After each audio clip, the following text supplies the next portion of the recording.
Indo British advanced pain clinic నొప్పి మాయం surgery దూరం ఫర్ అపాయింట్మెంట్స్ 9155515563.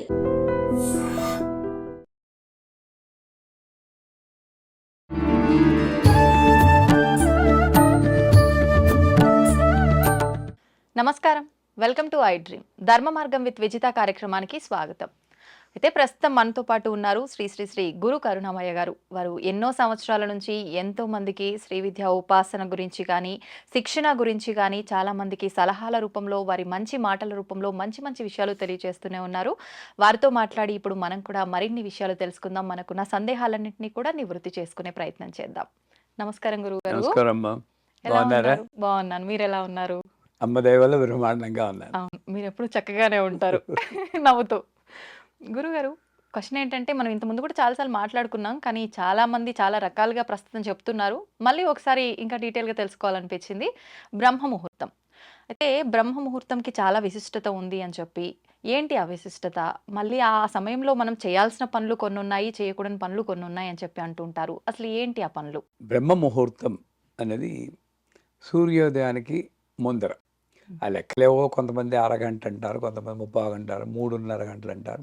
అది ఏదవని సూర్యోదయానికి ముందర. ఎందుకంటే కాలాన్ని బట్టి మనం చెప్పాలి. ఇప్పుడు ఐటీ ఫీల్డ్ బిజీగా ఉంటారు, రాత్రి యుఎస్ కాల్స్ అటెండ్ అవుతారు. వాడు నేను 3:30కి లేమంటే ఏం చేస్తారు? చేత మధ్య మార్గంగా చెప్పుకోవాలంటే సూర్యోదయానికి ముందర ఓ అరగంట ముందర అనుకోండి.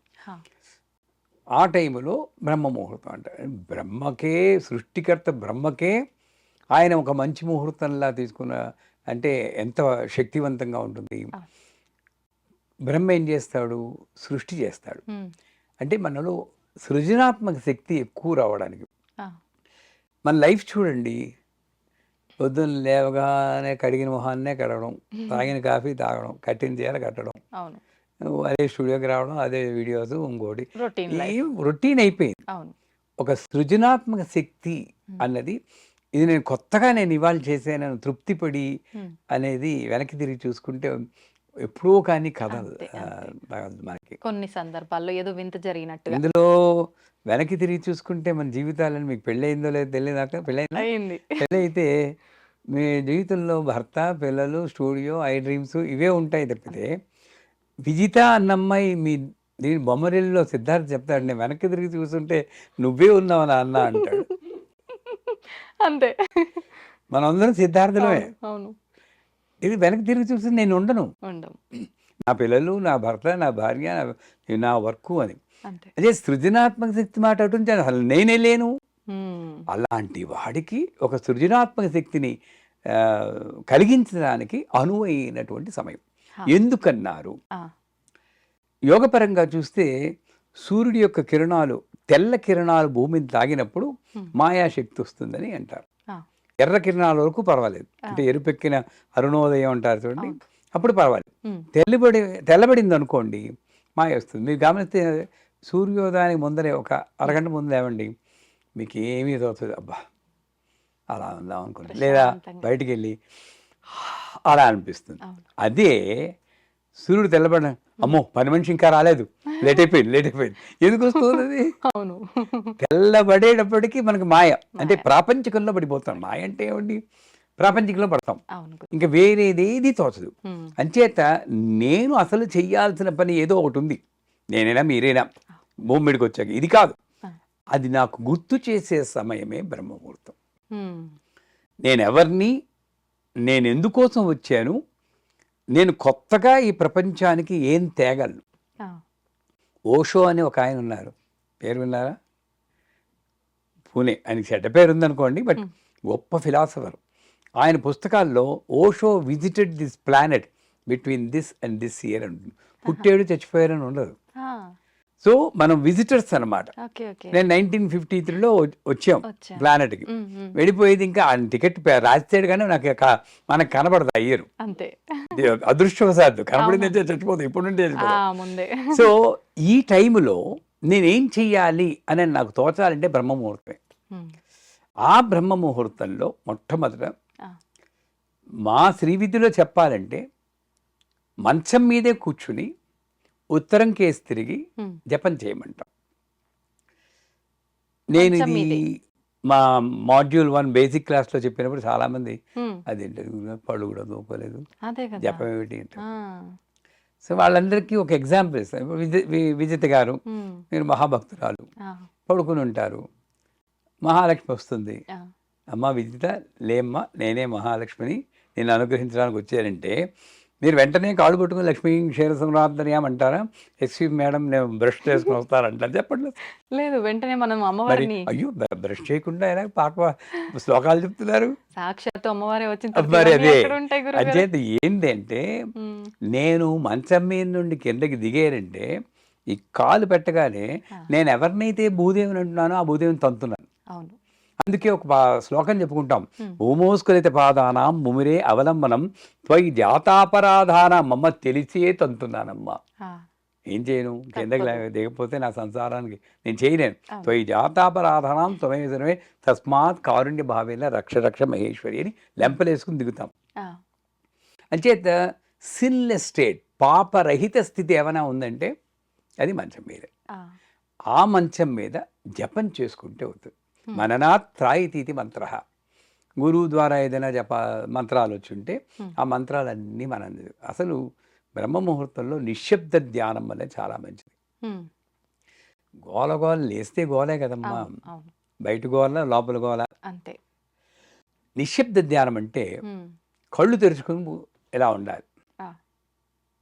కళ్ళు మూసుకుంటే మనం మళ్ళీ అవును. అమ్మవారు కనబడింది, మెరుపు తీగలు కనబడ్డాయి, ఆ. అదిరిపోయింది, డామ్ డామ్ శబ్దాలు ఇవన్నీ వస్తాయి. అంతే. ఇవన్నీ ఊహలేమని. అవును. నిశ్శబ్దంగా ఇలాగ నాకు ఇవ్వబడిన సంసారం, నాకు ఇవ్వబడిన ఇల్లు, ఇవన్నీ అక్కడ గోడకి రంగులు వెలిసిపోయి ఉంటాయి. అది చూడగానే ఏంటి, రంగులు వేయించాలి ఆ. అనుకుంటాం. అంతే. అవన్నీ దాటాలి, ఇలా చూడాలి. ఆ. ఎవడో ఒకడు లోపలికి వచ్చేస్తుంటాడు, డిస్టర్బెన్స్ కాదు, ఎలా చూడాలి. హ్మ్. అంటే ఏంటి, నా మనస్సుని అదుపులో పెట్టుకోవడానికి అనువైనటువంటిది నిశ్శబ్ద ధ్యానం. హ్మ్. సో బ్రహ్మ ముహూర్తంలో మొట్టమొదట చేయాల్సింది నిశ్శబ్ద ధ్యానం. కానీ ఆలోచనల్ని మనం కంట్రోల్ చేయలేం కదా గురువుగారు. చేయలేం. ఎంత నిశ్శబ్దంగా ఉండాలన్నా కూడా వచ్చేస్తూనే ఉంటాయి. చేయలేం. కానీ హ్మ్. రోడ్డు మీద హైవే మీద వెళ్తుంటే కార్లు ఎలా వెళ్తే ఆ. ప్రతి కారు నెంబరు నోట్ చేసుకోరు కదా, చేసుకోము. పిచ్చాడంటారు. అవును. అలాగే ఆలోచనలు వెళ్ళిపోతూ ఉంటే మీరు ఆ. ఎందుకు పట్టుకోవాలి? ఓ. నేను ధ్యానంలో ఉన్నప్పుడు ఆలోచన వెళ్ళనివ్వండి. ఓకే. ఓకే. మీరు సమంత గురించి ఆలోచిస్తారో, మమోహిత ఖాన్ గురించి ఆలోచిస్తారో, సో ఏది మీ ఇష్టం అది. అంతే. అంతే. ఆ. అది సమంత, ఈవిడ మమోహిత ఖాను, ఈవిడ మహేష్ బాబు అని గుర్తిస్తేనే నేను మలిన పడుతున్నాను. అంటే అంతే. నా మెడిటేషన్కి శ్రద్ధ భంగమైంది. పెట్టలేకపోతున్నాం అక్కడ. హ్మ్. వాళ్ళు మంచివారే, మనం మళ్ళీ పడిపోం. నా మెడిటేషన్కి భంగమైంది. అందుచేత ఏం చేయాలి, వాళ్ళందరూ వస్తుంటే వాళ్ళు కూడా దేవతా స్వరూపాలే. అయిపోయింది. అంతే. ఇక నేనేం చేస్తుంది, అవును. ఆ ఒక్క ఆట ఆడిస్తుంది అమ్మవారు. ఆ. నేను ఇలా కూర్చొని అమ్మా నేను ధ్యానం చేయాలంటే అప్పుడే వస్తాయి ఊ ఆలోచనలు అంటావా, ఇవన్నీ. ఉలికి పడతావా అని చెప్పేసి పాటలు వస్తాయి మనకి. ఆ. అది దాటాలి. అంటే దాన్ని ఆపేయాలి అనుకోవడం ఇది ఆపాలంటే కోమాకి వెళ్ళాలి. హ్మ్. అంతే కదా. అంతే. అప్పుడు కానీ ఆగదు. ఆగదు. అది వద్దు మనకి. అలా చూస్తూ ఏ ఆలోచన వచ్చినా సరే ఎంజాయ్ చేస్తూ అలా ఉంది. ఇది నిశ్శబ్ద ధ్యానం. హ్మ్. దీని తర్వాత గురువు మంత్రం ఇస్తే ఆ మంత్రాన్ని మీరు జపం చేయాలి. ఆ. లేదు అంటే ఓం నమో నారాయణాయ, విష్ణుమూర్తి. హ్మ్. మనకి పార్టీలు ఉంటాయి కదా, కాంగ్రెస్, ఆ. బీజేపీ అని. విష్ణుమూర్తి పార్టీ అయితే ఓం నమో నారాయణాయ, శివుడు గారి పార్టీ అయితే ఓం నమ ఓం నమః శివాయ. శివాయ. ఏం చేస్తామని తప్పదు. అంతే. అంతే. ఎవరికి ఇష్టం వచ్చిన పార్టీ వాళ్ళ లీడర్ పేరు వాళ్ళు చెప్పుకుంటారు. ఇక్కడ కూడా రాజకీయాలు. మనకి ఆ. బాబోయ్, వాళ్ళ అత్తగారులు, మామగారులు, వాళ్ళ కొడుకు, వీళ్ళు మేనల్లు వాడు, మనకి ఏదైతే ఓ జీవితం ఉందో ఆ దేవుళ్ళకి అంటగట్టేసి అంతే. మనం ఆనందపడిపోతూ ఉంటాం. అవును. సో ఎవరికి ఆనందం కలిగించే మంత్రాన్ని, లేదా ఓం హ్రీం హౌం నమ శివాయ అని ఉంది, ఆ మంత్రమైనా చెప్పుకుంటే ఆ సమయంలో నమ్మకం. మన మతం అంటే ఏంటి? నమ్మకం. నమ్మకం. మతం అంటేనే నమ్మకం. మన నమ్మకం ఏంటంటే దేవతలందరూ కూడా ఉత్తర దిశగా బయలుదేరుతూ ఆ సమయంలో ఏ జీవులు లేచి కూర్చుని జపం చేస్తున్నారో, భగవద్ ధ్యానం చేస్తున్నారో వాళ్ళని ఆశీర్వదిస్తారు. హ్మ్. అంటే వాళ్ళకి రూపాలు ఉన్నాయో, పైనుండి అక్షతలు పడ్డాయో అవన్నీ మనకు అనవసరం. అవును. నాస్తికులు చెప్తారా అయితే నక్షత్రాలు పడ్డాయా నా మీద, అది వేళాకోళం చేస్తారు. అవును. అదేమిటంటే వాళ్ళ భాషలో చెప్పాలన్నా కూడా ఆ టైంలో ఒక నేచర్‌లో ఒక రకమైన ఎనర్జీ ఉంటుంది. హ్మ్. ఆ ఎనర్జీ మనల్ని ఉత్తేజపరుస్తూ ఉంటుంది దైవికంగా. ఆ! ఆ ఉత్తేజం మనకి మంచిది. అంటే 72,000 నాడులు ఉత్తేజమై హ్మ్. ఒక రకమైన రిలాక్సేషన్ పొందుతాం. హ్మ్. మరిప్పుడు ఇంత ప్రత్యేకత ఉన్న ఈ సమయంలో మనం అంత శక్తివంతమైన సమయంలో మనం అంతే విధంగా మంచి పనులు గనక చేస్తే ఆ శక్తి ఇంకా ఎక్కువ మనకి లభించే అవకాశం ఉంటుంది కదా గురుగారు. మరి ధర్మ ఎలాంటి పనులు చేయాలప్పుడు మనం? అప్పుడు చెప్పానుగా జపం చేయాలి. జపం. హ్మ్. జపం చేసుకోవాలి. లేదా గ్రంథ పఠనం హ్మ్. మంచి గ్రంథం ఆ! ఏదైనా తీసుకొని మరి అప్పుడు కాస్త మొహం అది కడుక్కొని హ్మ్. గ్రంథ పఠనం చేసుకోవచ్చు. మా గురువుగారు ఏం చేసేవారు, ఆ! పొద్దున్నే లేచి ఆయన చూడండి తెలివైన వారు చేసే పని. పొద్దున్నే లేచి ఆ టైంలో కంప్యూటర్ ముందు కూర్చొని హ్మ్. అలా తనకి ఏం తోస్తే అదంతా అమ్మవారి గురించి టైప్ చేసేవారు. ఆహా! ఆయన తాపత్రయం అంతా దైవీభవం ఆయన కట్టారు. ఆహా! ఆయన తాపత్రయం అంతా జగత్తుకి ఇవన్నీ ఈ విషయాలు తెలిసి తెలియచేయాలి. బాగుపడాలి అని. ఓకే. అయిపోయి సూర్యుడి పైకి వచ్చేసే గానే పడుకుంటేవాడు. మళ్ళీ హ్మ్. 8 గంటలకు లేచేవారు. ఆహా! మరి నిద్ర ఆపుకోవద్దు కదా! అవునవును. 2:30, 3కి లేచిపోయేవారు. ఆ! ఆ టైంలో హాగా జపం చేసుకునేవారు. గ్రంథ పఠనం బోలెడు ఓకే. పుస్తకాలు చదివేవారు. సూర్యోదయం ఒక 6:30 అయిపోగానే కొంచెం ఒక కునుకు తీసి 7:30 ఆ ప్రాంతానికి లేచేవారు. ఆహా! సో, ఆ గ్రంథ పఠనం ఈ జపం ఈ 2 చేయడం లేదా నిశ్శబ్దం 3 హ్మ్. 3. అది చేస్తే మంచిది. హ్మ్. ఇకపోతే మా పీఠంలో హ్మ్. ఆ టైంలోనే మొత్తం అన్నీ అయిపోయాక పూజ కూడా చేస్తూ ఉంటాం. ఆహా! రుద్రాభిషేకం చేస్తాం. ప్రతినిత్యం ఉంటుందా గురుగారు? ప్రతినిత్యం హ్మ్. ఏకాదశ రుద్రాభిషేకం చేస్తాం. ఆహా! సహస్ర లింగాలకి స్ఫటిక లింగాలు ఉన్నాయి. ఆ!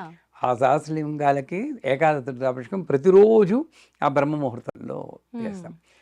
అదే చెయ్యాలని లేదు. భగవద్ ధ్యానంలో 3 రకాలున్నాయి. జపము, పారాయణ, హ్మ్. అర్చన, తర్పణ, హ్మ్. హోమం. ఈ ఐదిట్లో 3 హ్మ్. ఆ బ్రహ్మ ముహూర్తంలో చేస్తే మంచిది. ఆ! జపం ఇందాక చెప్పాం. అవును. పారాయణ పారాయణం. ఏదో ఒక గ్రంథ పఠనం. అవును. భగవద్గీత చదువుకోండి, రామాయణం చదువుకోండి, హ్మ్. లలిత సహస్రనామం చదువుకోండి. లేదా అర్చన, హ్మ్. అభిషేకం చేసుకోండి. ఓ ఆ! చిన్న పూజ చేసి అది స్నానం అది చేశాకే. ఓకే. ఇది చెయ్యండి. హ్మ్. ఆ బ్రహ్మ ముహూర్తంలో చేస్తే ఇందాక చెప్పినట్లు దేవతల యొక్క శక్తి కూడా హ్మ్. మనకి తోడై అనేక అనుభవాలు పొందుతాయి. అంతేగాని బ్రహ్మముహూర్తంలో లేస్తే మీ కోరికలన్నీ తీరిపోతాయి అలా చెప్పుకోకూడదు. ఆ! ఈ అసలు కోరికలే లేని స్థితికి వస్తారు. ఆ! మనకి కోరిక తీరితేనే ఆనందపడతాం ఎందుకు? అవును. అవును. హ్మ్. ఇప్పుడు భోంచేస్తే ఒక శక్తి వస్తుంది. అవును. ఈ మోడర్న్ లైఫ్‌లో ఓ చిన్న క్యాప్సూల్ యేసుకుంటే అంతే శక్తి వస్తుందన్నారా లేదా? అవును. వస్తుందన్నారు. అవును. సో, అలాగా నేను ఏ స్థితికెళ్తే నాకసలు కోరికే లేకుండా మహాతృప్తిగా ఉంటానో హ్మ్. అటువంటి స్థితి. అదే సమయంలో నాకు ఈ యొక్క వాక్సిద్ధి, హ్మ్. పవర్ ఆఫ్ మేనిఫెస్టేషన్ అంటారు. నేను అనుకున్నది అవ్వడం ఇవన్నీ కూడా వస్తాయి. హ్మ్. అంచేత యోగ మార్గంలో కొంతమంది సంగీత సాధన, ఆ! సంగీతం నేర్చుకుంటున్నారు. ఆ! అప్పుడు వాళ్ళు సంగీత సాధన చేయడానికి అనువైన సమయం. హ్మ్. కాపోతే మీరు అనొచ్చు, పక్కవాడు పడుకుంటే మీరు ఆ అని కేకలెడితే ఎలాగని. వేరే విషయం. దానికి అనువుగా ఉంటే ప్రదేశం బావుంటుంది. సంగీత సాధన. ఆ రోజుల్లో ఆ టైంలో మొలలోతు నీళ్ళల్లో కూర్చొని సాధన చేయమనేవారు. ఆహా! 'శంకరాభరణం' సినిమాలో కూడా ఆ! ఆ! చూస్తారు. ఆ! నీళ్ళల్లో కూర్చోబెట్టి అవును. ఆహ్, సా సంగీత సాధన ఎందుకంటే ఆ టైంలో ఈ కంఠం అలసిపోదు కదండీ! హ్మ్. హ్మ్. రాత్రంతా ఒక 7 గంటలు రెస్ట్ రిలాక్స్ అవుతారు. తీసుకుంటారు. అవును. బాగా రెస్ట్‌లో ఉంటుంది. అవును. పొద్దున్న ఎప్పుడో మధ్యాహ్నం చేస్తానంటే ఓపిక అరిగిపోయి ఉండదు. ఉంటుంది. అవును. ఆ టైంలో కంఠం బావుంటుంది. హ్మ్. నంబర్ 1. వాతావరణంలో నాకేమీ డిస్టర్బెన్స్ ఉండదు. ఉండదు. పిన్ ప్రశాంతంగా. Drop silence. ఎప్పుడైనా నేను లేచి చూసారా ఆ! పొద్దున్న? ఆ! లేదు చూసాను. లేస్తారు. ఇంకా అలాంటప్పుడు విలేజ్‌లో అయితే ఇంకా చాలా చాలా బావుంటది. అప్పుడే కోయిల్లు కూ కూ కూ కూ అవును. అంటే అసలు దురదృష్టవంతులు అన్నీ పోగొట్టుకున్న వాళ్ళు. పోగొట్టుకుని. బ్రహ్మముహూర్తంలో లేవని వాళ్ళు. ఆ! ఏం అక్కర్లేదు అది పూజ ఇవన్నీ వదిలేయండి. హ్మ్. హాయిగా బయటకొచ్చి అనండి ఒక్కసారి. ఊపిరి ఏ ప్రశాంతంగా కారు బయటికి పీల్చుకోవడం. రాదు. పొల్యూషన్ ఉండదు. అవును. అవునా కాదా? నిజమండి. సౌండ్ పొల్యూషన్ లేదు. అవును. ఎయిర్ పొల్యూషన్ లేదు. లేదు. ఆ టైంలో మీరుంటే ఆరోగ్యం గూడా బాగుపడుతుంది. హ్మ్. దేవుడి మాట ఉంటుందండి. ముందు అవును. ఆరోగ్యం బాగుపడుతుంది. హ్మ్. ఫ్రెష్ ఎయిర్ గాలి. అప్పుడు యోగా చేసినా కూడా మంచిదే. ఓకే. యోగాసనాలు వేస్తారు ఆ! కొంతమంది. నేను చిన్నప్పుడు వేసేవాడిని. 20 అప్పుడే యోగాసనాలు వేసేవాళ్ళం. ఆహా! శీర్షాసనం, హలాసనం, ధనురాసనం ఇవన్నీ. హ్మ్. అప్పుడేస్తే బాడీ బాగా ఫ్లెక్సిబుల్గా ఉంటుంది, ఫ్రెష్గా ఉంటుంది, కనుక ఫోకస్ బాగా ఉంటుంది. అంచేత టూకీగా చెప్పాలంటే నువ్వు ఏ ఉపాసన చేయదలుచుకున్నావో, గాన ఉపాసన కానీ, నృత్య ఉపాసన కానీ, పాండిత్య ఉపాసన కానీ, దైవ ఉపాసన కానీ, ఏ ఉపాసన యోగోపాసన కానీ చేస్తే ఆ టైంలో మీరు ప్రాక్టీస్ చేస్తే చాలా మంచిది. అందుకే విద్యార్థులను కూడా పేరెంట్స్ లేపి చదువుకో, పొద్దుగాల తెల్లారుజామున చదువుకుంటే బాగా గుర్తుంటుంది అనేవారు. ఎందుకంటే చూడండి, రాత్రంతా మేలుకుని చదవడం ఒకటి, రాత్రి పెందరాడే పడుకొని అవును, పరీక్షలప్పుడు పొద్దున్నే 3:30, 4 గంటలు లేచి చదివితే చాలా బ్రహ్మాండంగా ఉంటుంది. ఉంటుంది. మా అమ్మగారు అలాగే లేపేవారు. లేచి ముందు మొహం కడిగి కూర్చోాలనేది, ఆ కూర్చుంటే ఫ్రెష్గా ఉంటుంది. అది మొదట మొరాయిస్తుంది, ఊగేవారు కదా ఇలా నిద్ర వచ్చి ఉంటుంది. ఫస్ట్ 4 days ఉంటుంది. మా నాన్నగారు వెనక అనేవారు, ఆ నాన్నగారు భయంతో అనేవాడు. ఇది అలవాటు అయిపోయి వీడు ఇంతేరా, వీడు పొద్దున్నే లేచి తీరుతారు చచ్చిరావాలనుకుంటే మైండ్కు వెళ్తుంది ఆ సిగ్నల్, వెళ్ళి ఇంకా 3:30, నేను ఇప్పుడు కూడా 3:30, 4 కల్లా మెలకు వచ్చేస్తుంది. నాకు ఆ చిన్నప్పుడు మెలకు వచ్చిందే నాకు ఇప్పుడు అలవాటు అయిపోయింది. అంతెందుకండి, ఇక్కడ నుండి అమెరికా వెళ్తారా? అవును, అమెరికా వెళ్తే ఏంటి, మనకి రాత్రి వాళ్ళ పగలు. చచ్చినట్టు మన పగల్లో అక్కడ పడుకుంటున్నావా లేదా, మన రాత్రిలో వాళ్ళు మేలుకున్నావా లేదా, అంటే ఏంటి నాకు తెలియాలి. నా చేతుల్లోనే ఉంది మైండ్. అదే మాస్టర్ పరమహంస యోగానంద రామకృష్ణ పరమహంస. అంటే కాకుల్లా బతికే మనం ముందు హంసల్లా మారి తర్వాత పరమహంసలా మారాలి.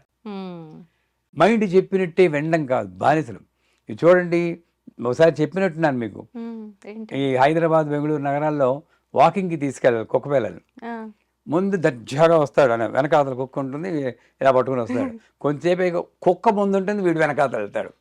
మనం అనకూడదు కానీ అలా చెప్పారు. మైండ్ ముందుంది, నేను వెనకాల అది చెప్పినట్టు వెళ్తూ ఉంటా. అలా ఆగితే ఆగుతున్నాను నేను. అవును, అదేదో వెళ్తే కవర్లో తీసి వేసుకుంటున్నాను. ఏం కర్మ చెప్పండి ఇదంతాను. సో అట్లాంటి లైఫ్ కాదు.